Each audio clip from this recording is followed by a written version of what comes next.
우리 마가복음 16장 보겠습니다. 마가복음 16장 9절에서 13절까지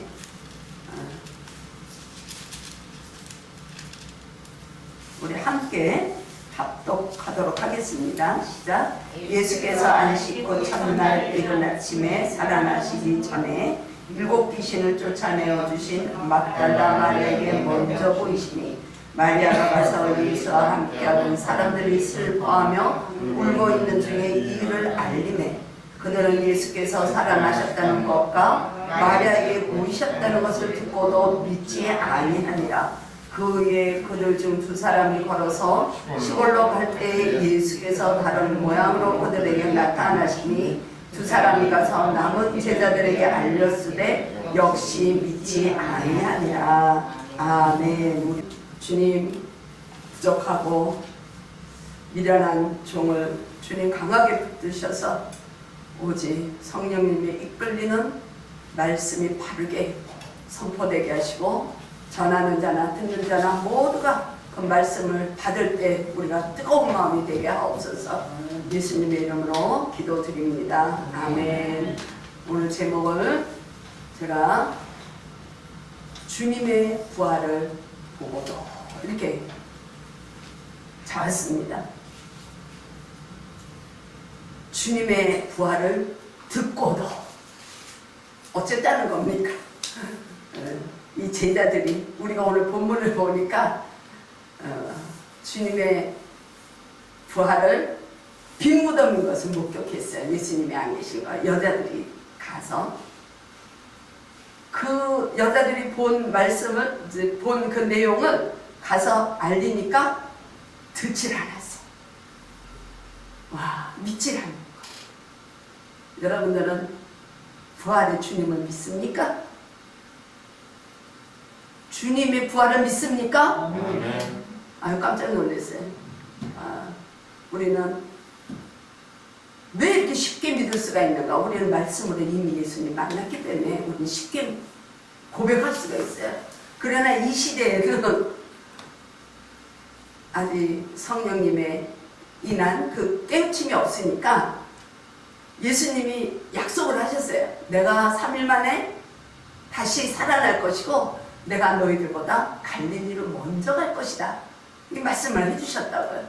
그런데도 여자들도 가서 봤을 때 두려움이 왔어요. 어디가? 우리 예수님이 어디 가셨지? 누가 훔쳐갔나? 그때 천사들이 얘기를 해줍니다. 예수님은 너희들이 찾는 예수님은 살아나셨고 먼저 갈릴리로 가셨으니까 제자들에게 가서 그 말씀을 전하라. 근데 이 마리아랑 그 빈 무덤을 보고 온 여자들이 제자들한테 가서 얘기할 때 제자들이 뭐라고 그래요? 11절에 보니까 예수께서 살아나셨다는 것과 마리아에게 보이셨다는 것을 듣고도 믿지 아니하리라. 10절에서도 그래요. 10절에서도 예수님이 제일 먼저 보이신 사람이 누구냐면 막달라 마리아예요. 7 귀신이 들어있던 그 막달라 마리아를 예수님이 고치시고 제자가 된 이 마리아, 막달라 마리아. 십자가에 예수님이 죽으시는 그 순간까지도 함께 했던 이 막달라 마리아에게 예수님이 먼저 보이셨어요. 근데 이 마리아가 가서 예수와 함께하던 사람들이 슬퍼하며 울고 있는 중에 이 일을 알렸어요. 그랬더니 11절에서 믿지 아니하리라 그랬어요. 8절에서도 보면 8절에서 볼까요? 예수님의 무덤을 이제 보고 왔죠. 이거 십자가에서 내려서 예수님이 이제 안치된 그 무덤을 보고 이제 여자들이 봤어요. 끝까지 보고 돌아왔다가 그 다음날 새벽에 달려갔어요. 무덤으로 달려갔을 때 빈 무덤이 되는 것을 볼 수가 있거든요. 8절에서 보면 그 예수님의 그 빈 무덤을 찾아갔던 이 여자들이 몹시 놀라 떨며 나와 무덤에서 도망하고 무서워하여 아무에게도 아무 말도 하지 못하더라. 끝까지 예수님과 함께 했던 제자들이나 이 여자들이나 모두가 너무 놀란 거예요. 그 당시에. 그래서 아무 말도 못하고 아무 이야기도 못하고 아무에게도 말을 할 수 없는 그 두려움 내떨고 있는 거예요. 새벽이니까 또 얼마나 떨렸겠어요. 무섭고 여자들이 간다는 자체가 그렇잖아요. 근데 그걸 보고 와서 천사가 이제 얘기해 주는 걸 듣고 와가지고 제자들한테 얘기해 주는데도 믿지 못하는 모습을 여기서 보고 있습니다. 그렇죠? 12절 13절도 보니까 그래요. 그날 예수님이 이제 돌아가시고 제자들은 이제 무서운 거예요.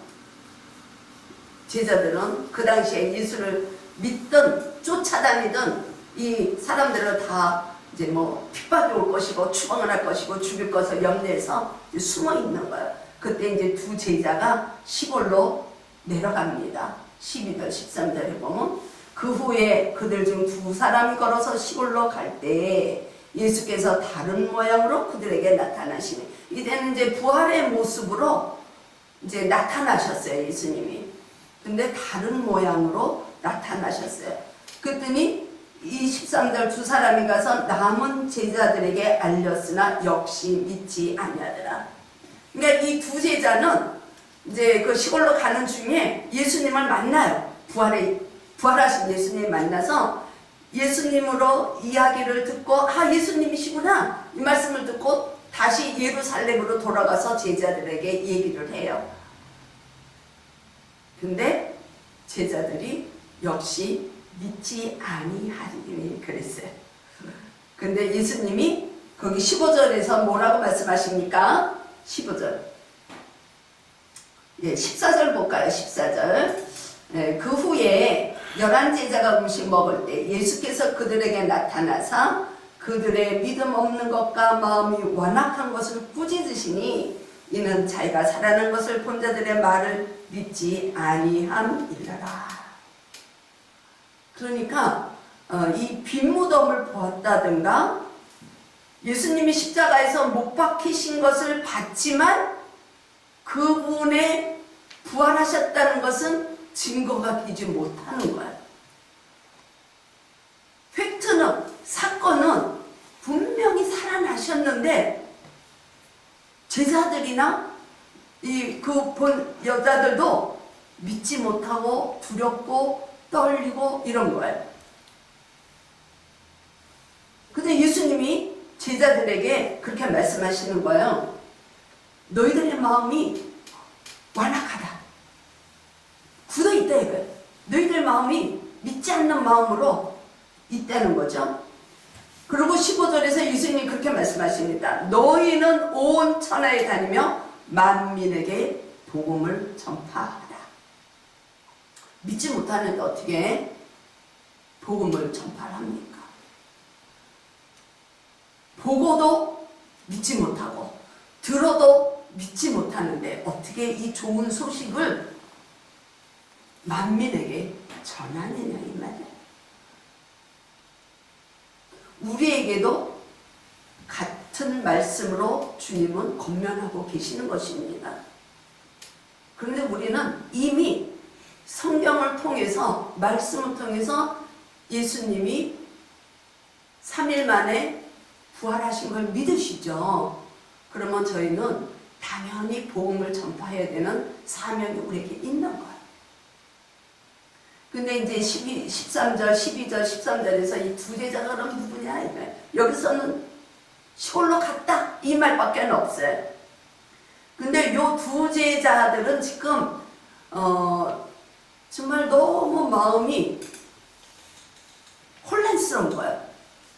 그동안에 우리가 선생님이라고 주님이라고 그리스도라고 따라다니고 3년 동안 예수님이 행하신 모든 표적도 보고 이 메시아라는 것을 베드로 자신도 그렇고 고백을 했는데, 하나님의 아들이시고 살아계신 주님이시라고 고백을 했는데 혼란스러운 거예요.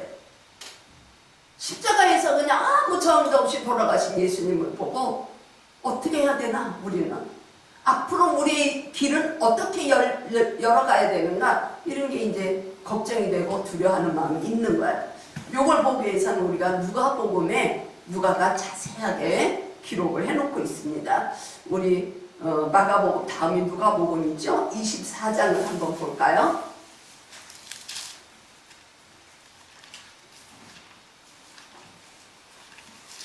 24장 13절부터죠. 140쪽입니다.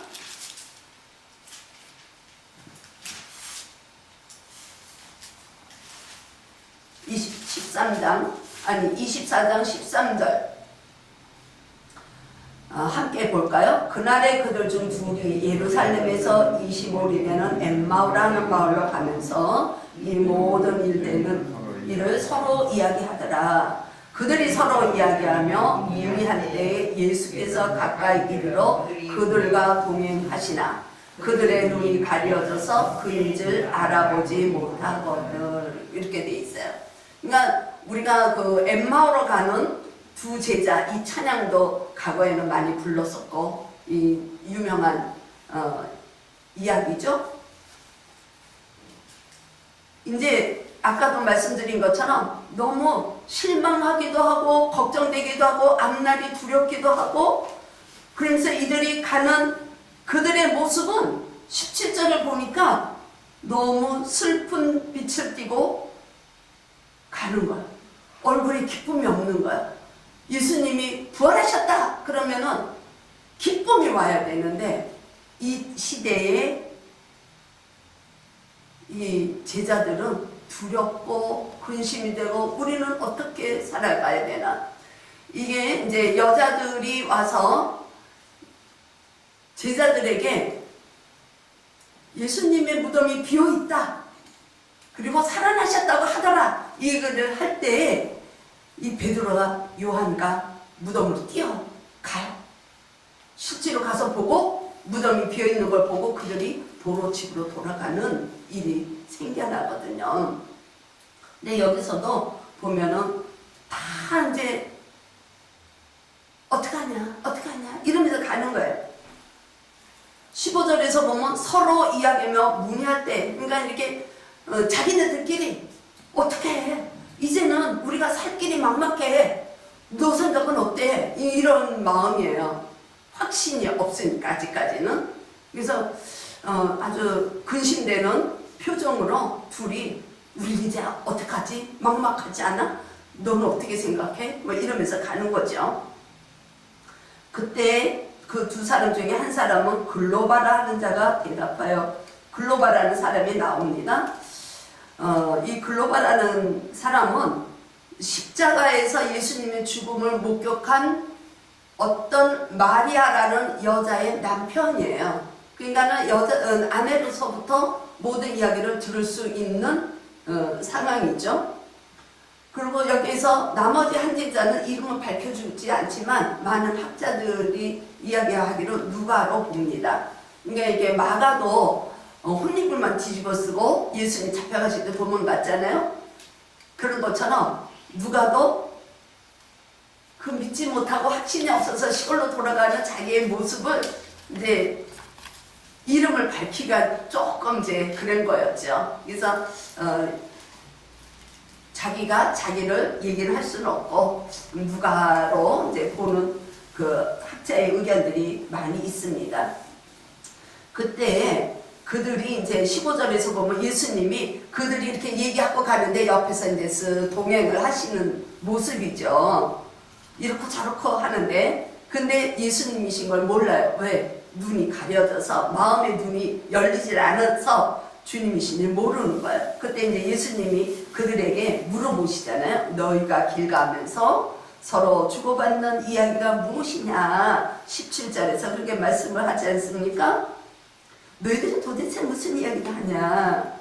야, 근데 이제 너무 재밌는 거는 그 글로바가 그렇게 얘기를 해요. 예수님한테 18절에 그러죠. 당신이 예루살렘에 체류하면서도 요즘 거기서 된 일을 혼자만 알지 못하느냐. 재밌죠? 예루살렘에서는 지금 유월절을 지내기 위해서 흩어져 있던 디아스포라 유대인들이 모두가 와서 유월절을 지키려고 예루살렘으로 모였단 말이죠. 근데 그때에 예수님은 고난을 당하시고 십자가를 지시고 죽으신 것을 모두가 다 봤어요. 보고 살아나셔서 3일 만에 살아나셔서 부활을 하셨는데 그 분이 옆에서 동행하는데 제자들은 모르는 거예요. 그래서 혼자만 이렇게 큰 일을 당신 혼자만 모르고 있느냐 이렇게 이제 그 글로바가 얘기를 하고 있는 거죠. 그러면서 이제 19절에서 보니까 무슨 일이냐 예수님이 이렇게 말씀하시면서 그 제자들과 이제 동행하십니다.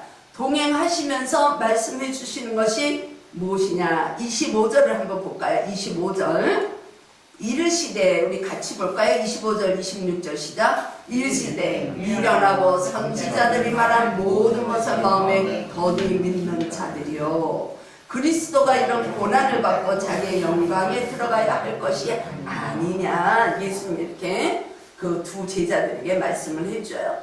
그래서 여기에서 25절에 선지자들이 이야기한 것이 무엇인가. 이때에는 신약성경은 없었거든요. 그 구약성경을 얘기하는 거예요. 모세가 가르친 율법. 구약 성경을 보면 많은 선지자들을 통해서 하나님은 너희들을 구원시킬 이스라엘 백성들을 구원시킬 메시아가 때가 되면 올 것이라는 것을 이제 예언을 곳곳에 해놨죠. 구약 전체가 그거예요. 그래서 27절에서도 보면 그래요. 모세와 모든 선지자의 글로 시작해서 성경에 메시아에 대한 예언이 쓰여져 있는데 고난을 받고 순환을 당하고 어린 양같이 아무 말도 못하고 그냥 십자가에 달리시는 그 주님이 3일 만에 다시 부활하신다는 것을 써놨는데 너희들이 그거를 알지 못하느냐. 이 제자들에게 그렇게 얘기해 주시는 거야. 그리고 이 예수님도 제자들에게 그렇게 얘기를 했어요. 내가 다시 살아나면 너희들보다 갈릴리를 먼저 가 있을 거다. 갈릴리에서 예수님은 많은 사역을 하셨거든요. 예수님 생에. 그때 이제 이 제자들도 그냥 다 낙향해서 이제는 선생님도 안 계시고 저렇게 그냥 별별 없이 돌아가시는 예수님, 우리가 그동안에 3년을 헛다녔나봐. 헛짚었어. 우리를 구원하신 메시아 그분이 아니야.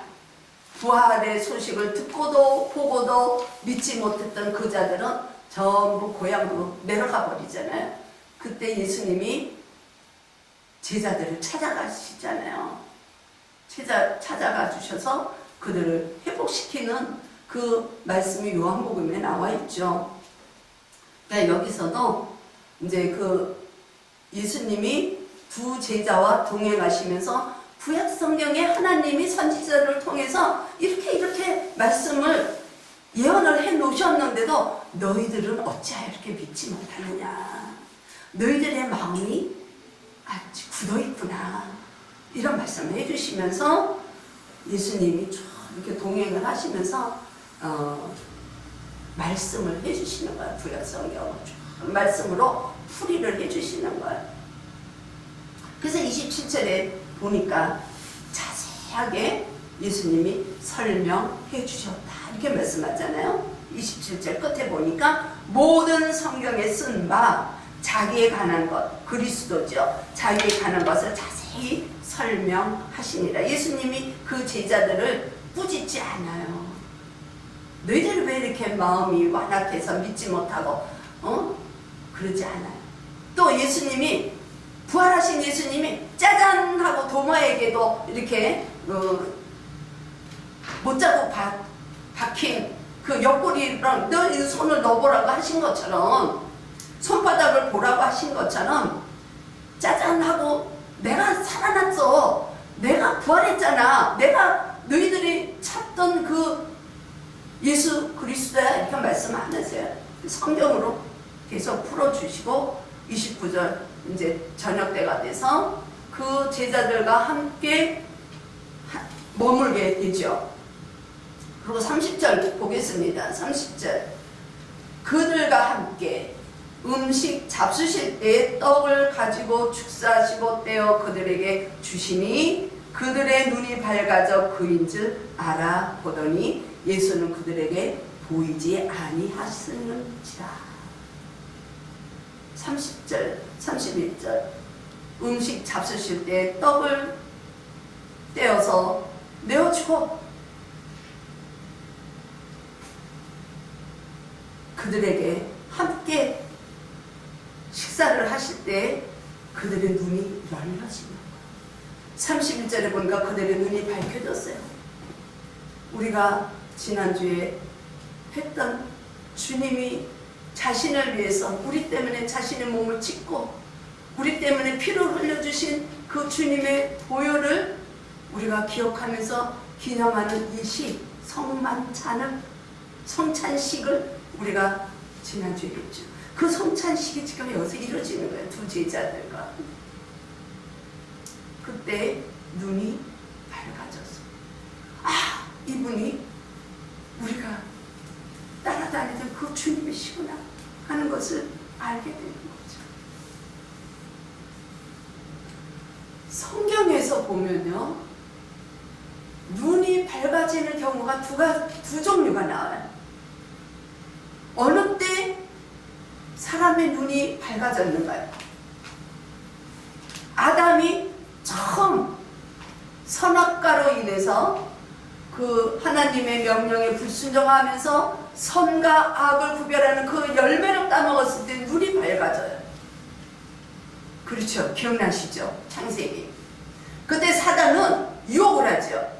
너희들이 이거 따먹으면 하나님같이 눈이 밝아져서 하나님 같이 될까봐 너희들이 먹지 말라고 그러는 거야. 그 유혹하니까 아담과 하와가 그 불순종의 길에 들어서면서 죄가 들어가면서 눈이 떼어지는 것은, 그 사단으로부터 오는 눈이 밝아지는 것은 위로 올라가는 하나님같이 높아지려고 하는 그 자리로 가게 돼 있어요. 그래서 눈이 밝아져요. 그러나 예수님은 지금 성찬식을 통해서 그들이 눈이 밝아졌을 때는 영적인 하나님을, 예수님을 제대로 주님을 바라볼 수 있는 눈이 그들에게 열린 것입니다. 완전히 대조적이죠. 그러면서 제자들이, 그때 예수님은 이제 안 보였어요. 이미 이들이 눈이 열려가지고 예수님을 봤을 때 예수님은 안 보이셨어요. 예수님은 이미 사라지셨어요. 그리고 남는 것이 무엇이냐?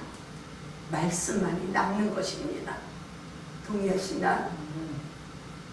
예수님이 말씀으로 이야기를 풀어주시면서 그들의 마음이 뜨거워졌다고 그 두 제자들은 고백합니다.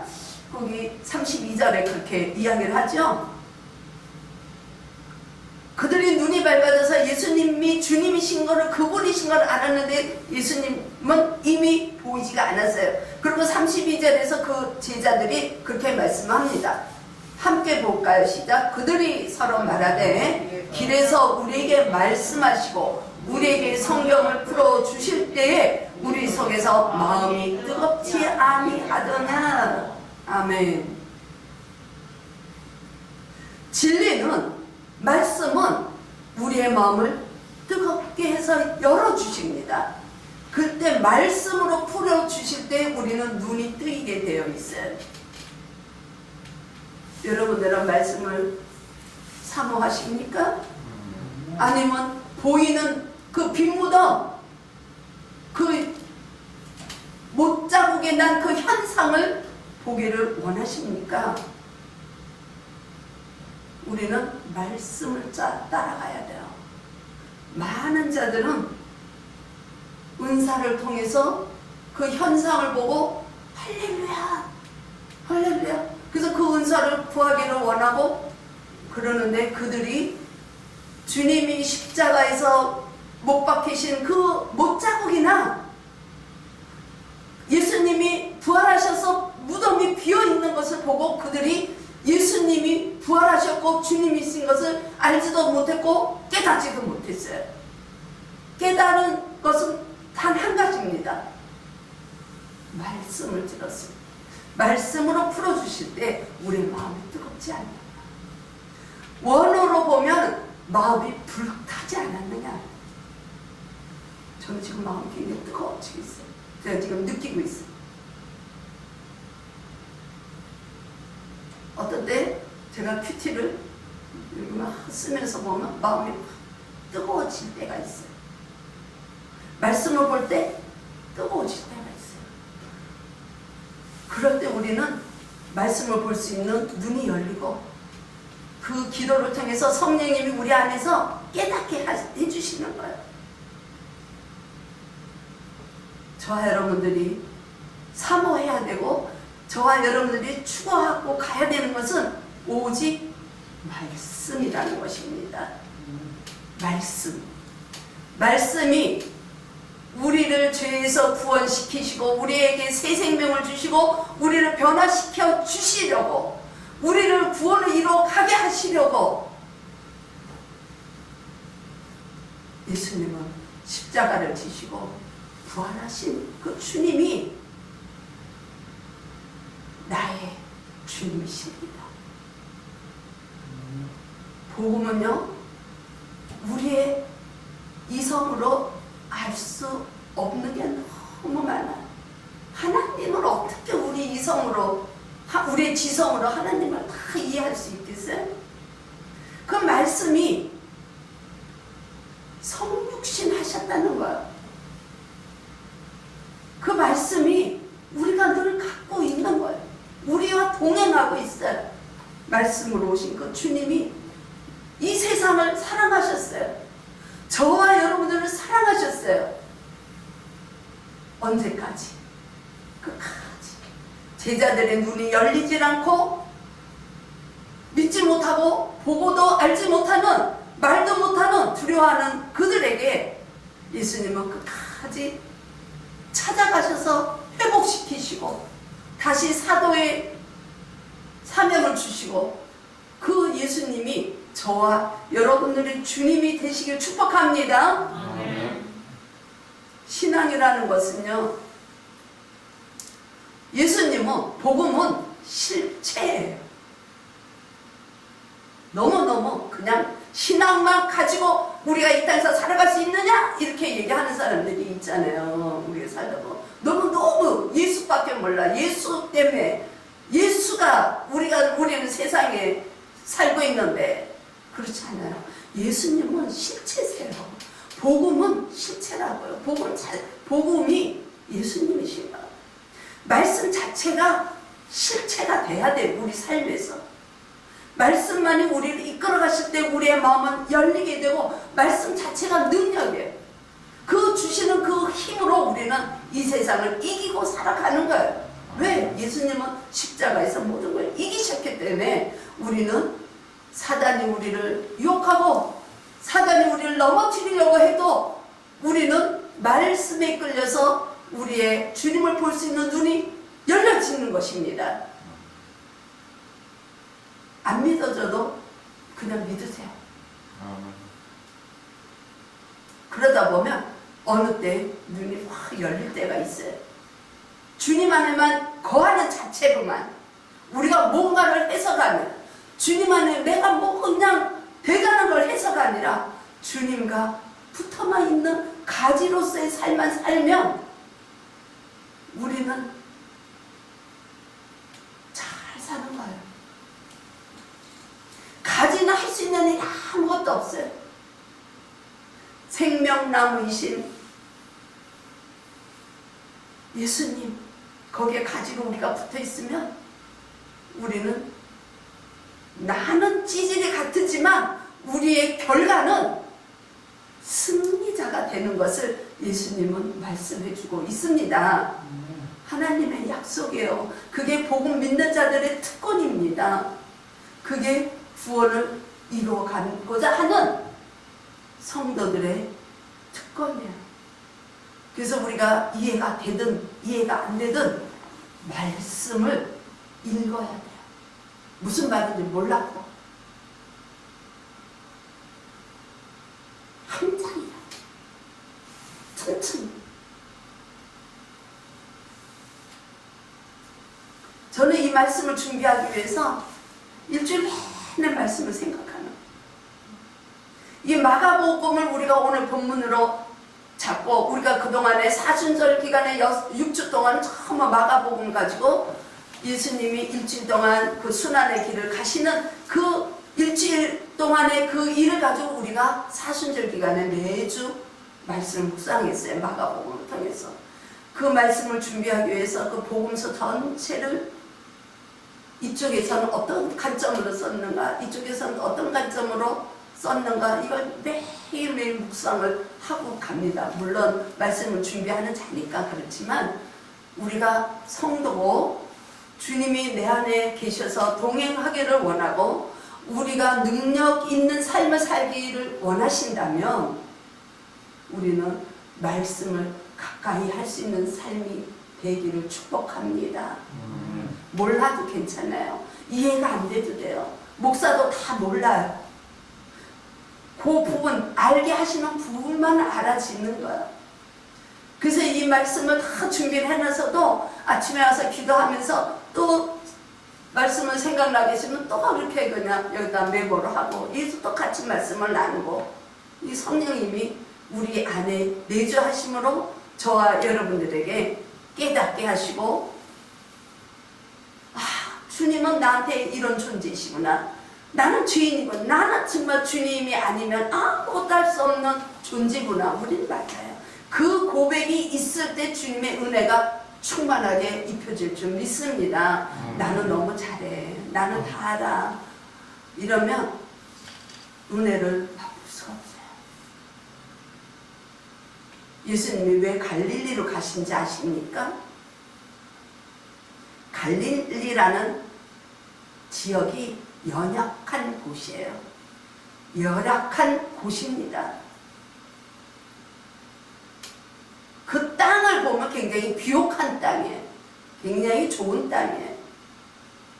물도 많고 농사도 잘 되고. 그런데 영적으로 거기는 나는 죄인이야 하는 자들이 거기에 많이 흑암의 권세에 물려있는 자들이 살던 곳이 갈릴리예요.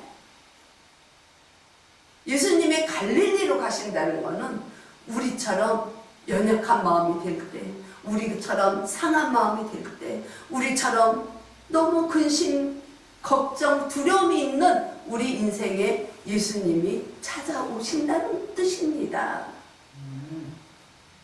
이 지하에 보잘것없는 이곳에, 선할 것이 없을 것 같은 이곳에 주님은 이미 오셔서 계신 줄 믿습니다.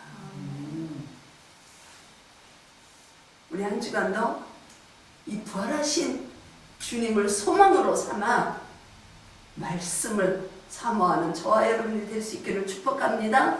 말씀 자체가 힘이고 말씀 자체가 능력이고, 우리는 뭘 행해서 기적이 나타나는 그거는, 그 기적이 없어지면 그 믿음은 다 거품이 돼요.